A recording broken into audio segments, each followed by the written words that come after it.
Olá, minha gente. Muito bem, muito boa tarde. Pois é,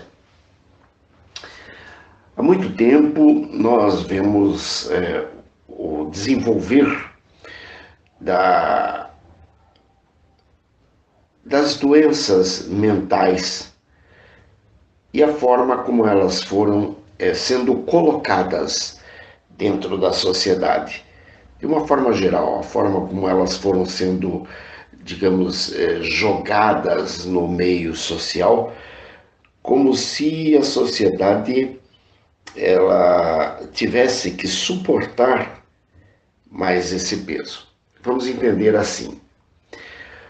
A sociedade, de certa forma, ela tem uma certa responsabilidade para com todos os cidadãos e, dessa forma, ela é obrigada a nos ajudar a cuidar daquilo que extrapola nossos limites. Por exemplo, uma epidemia. Então a sociedade tem que ir buscar os meios para conter a epidemia, né? Ir buscar as vacinas, etc. E com isso daí ela contém a epidemia no sentido de que aquilo não se alastre e não venha a destruir toda a população. Muito bem. Nós percebemos então que ela a sociedade tem essa obrigação, digamos assim, mas ela não é que ela. Vejam, ela tem essa obrigação de conter a epidemia, mas isso não é algo que a sociedade tenha que ser responsabilizada por isso. E assim foi também com as doenças mentais. Então, nos idos de 60 a 80, mais ou menos, nós tínhamos inúmeros problemas com os doentes mentais. E, lógico, em consequência disso, também tínhamos problemas com os métodos de tratamento. Mas observa assim, os métodos de tratamento da doença mental, eles são aquilo que, digamos que a medicina tem o mais próximo de que eles possam entender como sendo um método de tratamento adequado. Daí, é claro, entrava um doente em algum sanatório e ele era tratado muitas vezes de uma forma que desagradava a sociedade, desagradava seus parentes, seus familiares, seus amigos. Porém, mais do que desagradar os parentes, familiares e amigos, sempre tem a turminha do deixa disso. A turminha do deixa disso é exatamente aquela que não faz absolutamente nada, mas sempre sabe fazer melhor aquilo de que não tem o menor conhecimento, né? Então eles têm assim novas técnicas, eles sabem tudo, eles entendem melhor do que qualquer pessoa. Por exemplo, hoje nós temos no nosso meio social pessoas que nunca tiveram filhos, não vão ter filhos, até por conta de suas opções sexuais, mas elas sabem como criar uma criança melhor do que qualquer pai e mãe que tenha tido filhos e que já tenha até educado filhos. Porque eles são experts em tudo, menos no manejo de suas próprias vidas. Mas isso eles não admitem. Eles são experts em tudo. Bom, essa turminha do Deixa Disso entrou em cena e começou uma luta antimanicomial. Inclusive eu lembro de um grande amigo meu que escreveu um livro aos 30º ano. Ele escreveu um livro que deu origem àquele filme O Bicho de Sete Cabeças, uma coisa assim, que foi estrelado no cinema. Parece que foi a Laís Bodzinski, uma tal de Laís que foi a diretora, e teve como participação, estrelato, né, de um grande ator aí, não lembro o nome dele. Para mim não quer dizer nada, mas para a sociedade ele era um grande ator. Muito bem. E esse bicho de 7 cabeças se torna o elemento para a luta antimanicomial. Mas veja bem, pessoas ligadas a esse movimento, que na sua grande maioria era tudo drogado, como foi o próprio Austregésilo Carrano, que eu conheci pessoalmente, com o qual tomei inúmeras cachaças, fumamos inúmeros baseados, enfim. Esse Austregésilo Carrano, eu lembro de uma ocasião que eu encontrei ele no café da 15, não é no café da 15, no café do teatro, do lado do Teatro Guaíra, e ele estava assim, em uma situação muito delicada. Ele estava praticamente comendo a própria boca, ou se mastigando, e eu olhei para ele e disse: cara, o que é isso, bicho? Ele disse: não, é que faz dias que eu não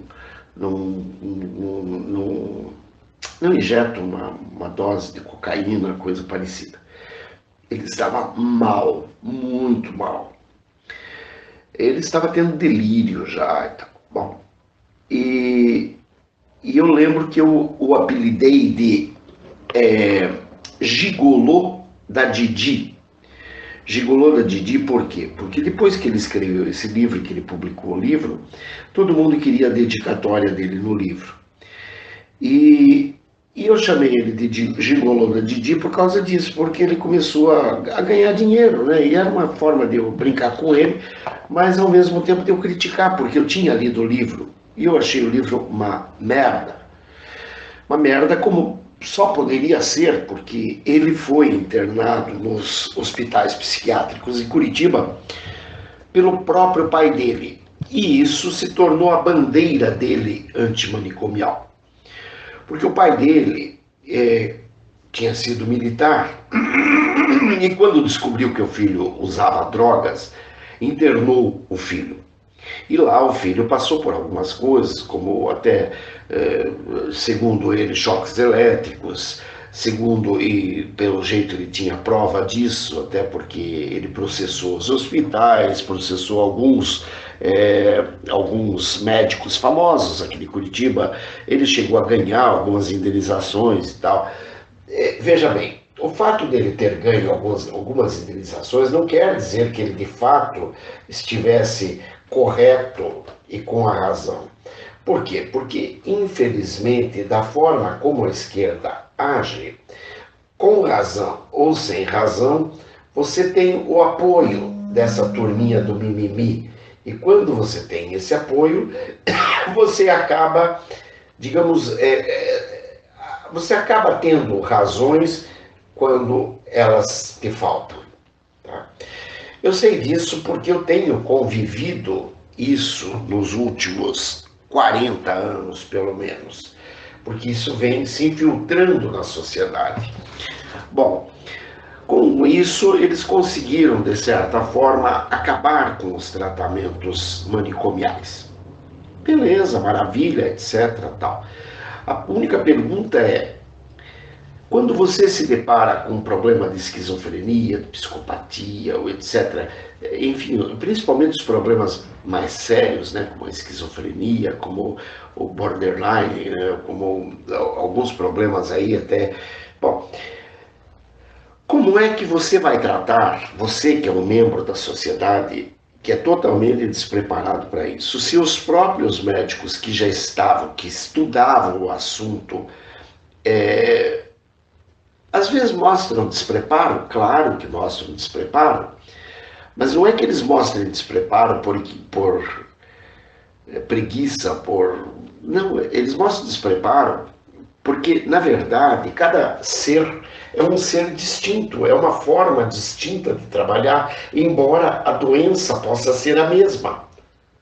São pessoas com histórias de vida muito diferentes umas das outras, e na sua grande maioria isso reflete expressivamente no trabalho. Muito bem. Quando isso acontece, tiraram os doentes de dentro dos hospitais, devolveram para seus familiares que, não sabendo o que fazer com seus doentes, começaram a sofrer nas mãos dos doentes e do povo que fiscaliza a luta antimanicomial. É aquele povo que ganha através de ONGs e que se mantém com isso fazendo arruaça no ambiente social. Uma arruaça que é necessária para ocasionar o caos. Bom, todo esse preâmbulo foi para mostrar que a nossa sociedade vive a doença. Não essa doença só, a esquizofrenia e tal, mas ela vive uma doença muito grande, porque com isso eles quiseram deturpar valores e fazer com que a sociedade aceitasse a inclusão de valores totalmente desajustados para o bom andamento social. Então, por exemplo, eles dizem que o doente mental tem que ser tratado, tá? Mas eles não dizem como tem que ser tratado. Enquanto que na clínica antimanicomial, no manicômio judiciário, no manicômio normal, no manicômio do Estado e tal, o mínimo que deveria ser feito era feito, porque as pessoas, para um tratamento de recuperação da sua saúde mental, muitas vezes são necessários alguns tratamentos que desagradam não somente a pessoa que está sendo tratada, mas seus familiares, seus amigos e a própria sociedade. O próprio médico se sente mal ao aplicar determinados tratamentos, mas que são extremamente necessários para a segurança do próprio paciente. Muito bem. Eles vieram e daí, ao colocar a sociedade nesse caos de não entender o que fazer, nem mesmo quando tiver que escovar os dentes, não saber o que fazer quando uma criança entra porta dentro achando que virou menina, um guri achando que virou menina e uma menina achando que virou menino. Note-se que eu não estou falando de um homem achando que virou mulher. Estou falando de uma criança. Uma criança de 7, 8, 10 anos, 12 anos, que é muito comum eles terem esse debate interno. Ora, o que sou? Por quê? Porque a menina, normalmente, aonde ela vai, na escola, etc., é claro que ela tem mais contato com outras meninas, porque faz parte do grupinho delas, e elas vão se abrir, e normalmente aquilo acaba ocasionando aquelas amizades bastante profundas, e são amizades, às vezes, que realmente ultrapassam gerações, né? Elas acabam sendo tão amigas umas das outras que contam detalhes e etc. E assim o menino também é. E muitas vezes, tanto a menina quanto o menino pode se deparar com aquelas situações em que todos os amiguinhos já estão namorando e eu não tenho nenhuma namorada e etc. E ele começa a se perturbar com aquilo ao limite de achar que ele tem algum problema. Bom, como a sociedade não sabe lidar com isso, naturalmente que ela vai ocasionar inúmeros outros problemas maiores. Aí entram os experts. Por exemplo, Jean Willis.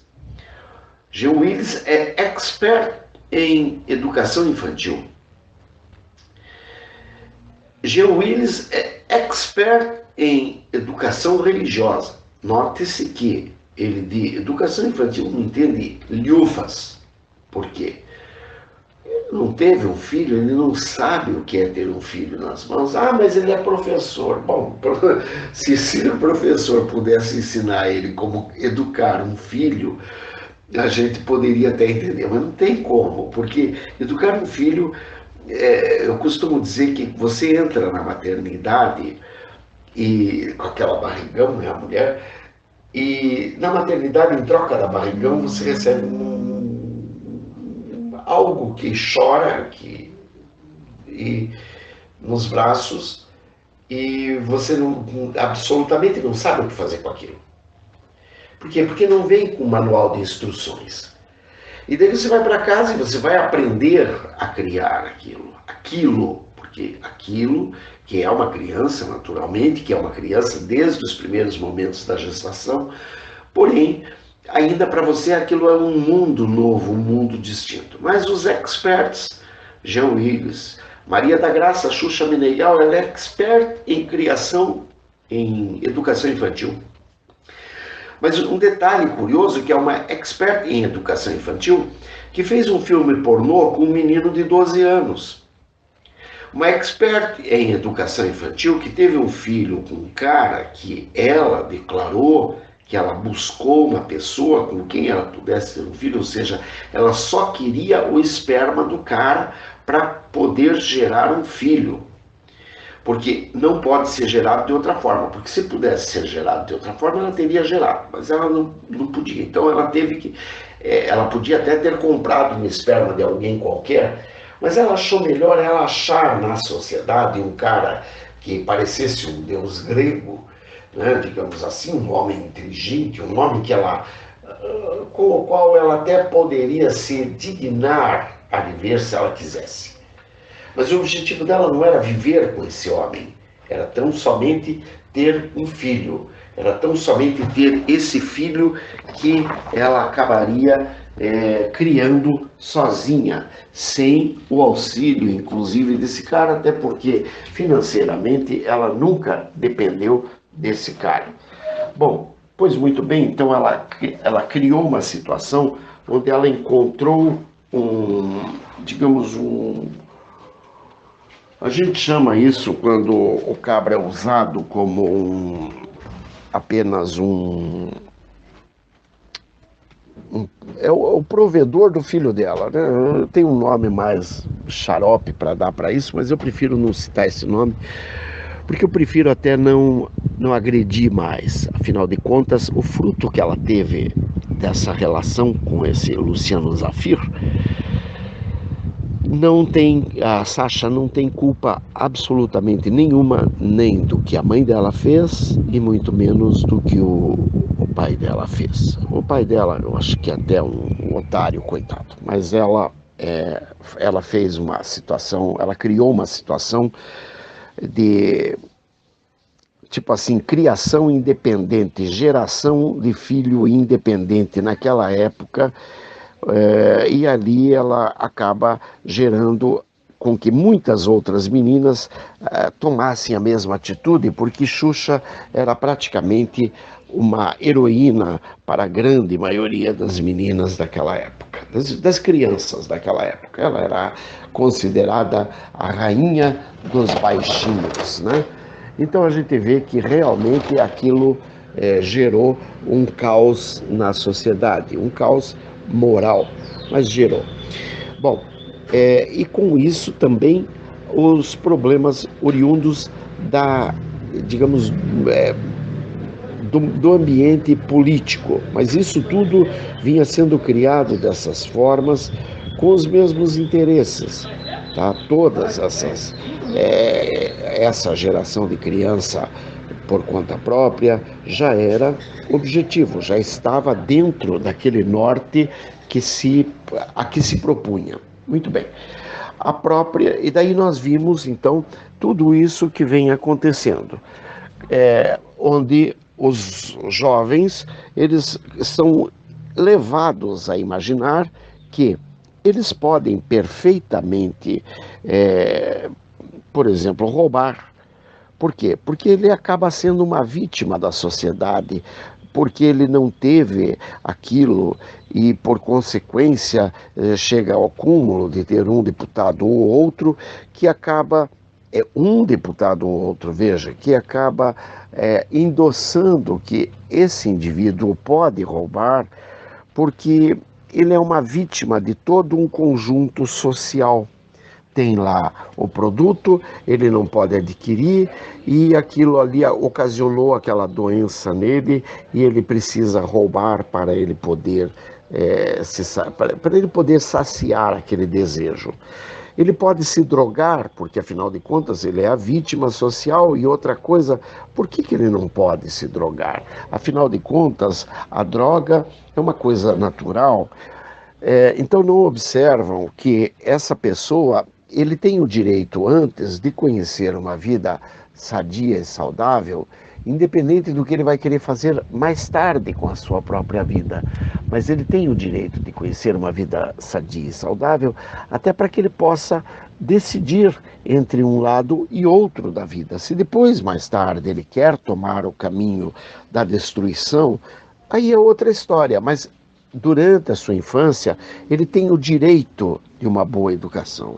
Mas a sociedade acaba gerando, a sociedade que eu digo agora, são esses membros deformantes da sociedade, essas pessoas que são doentes e que acabam inculcando na sociedade alguns valores que de fato não existem. Por exemplo, o teu filho resolve que ele quer ser menina, você não pode nem dizer para ele que ele não é menina. Ele é ele que tem o direito de decidir o que ele quer decidir sobre sua vida.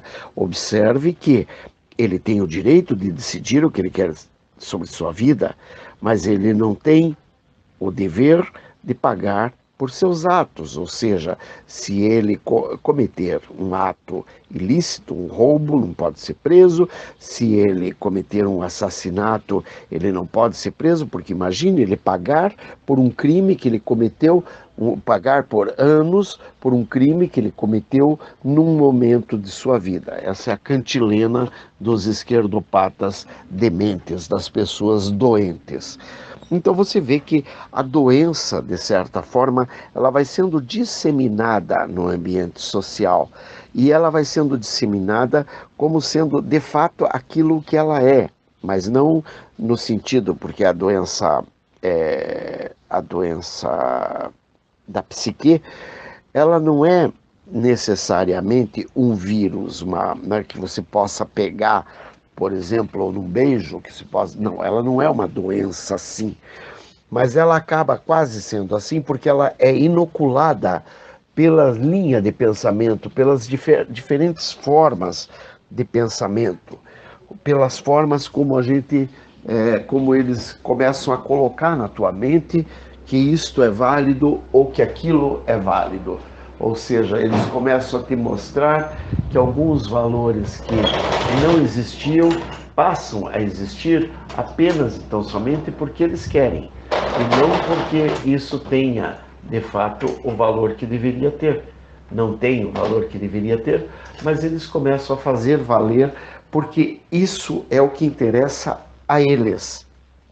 Então, isso é uma espécie de uma inoculação de um vírus no seio social, através de várias linhas de pensamento, as quais nenhuma se sustenta sem uma outra mentira. Veja bem, não é que, por exemplo, uma linha de pensamento, se ela for válida, tudo bem, ela pode ser colocada no ambiente social, se ela for verdadeira, se ela for... Porque quando ela é válida e verdadeira, ela própria se sustenta, ela própria se mantém. Mas nesse caso, são tantas mentiras que não se sustentam sem que outra mentira possa entrar para fazer a sustentação. Bom, isso é um pouco do que eu venho analisando, do que nós estamos passando, de tudo o que está acontecendo. Pense nisso e colabore com o nosso canal. Um grande abraço, Deus abençoe, sejam sempre muito bem-vindos. Críticas, sugestões são sempre muito válidas. Obrigado, gente. Beijos, bye, fui.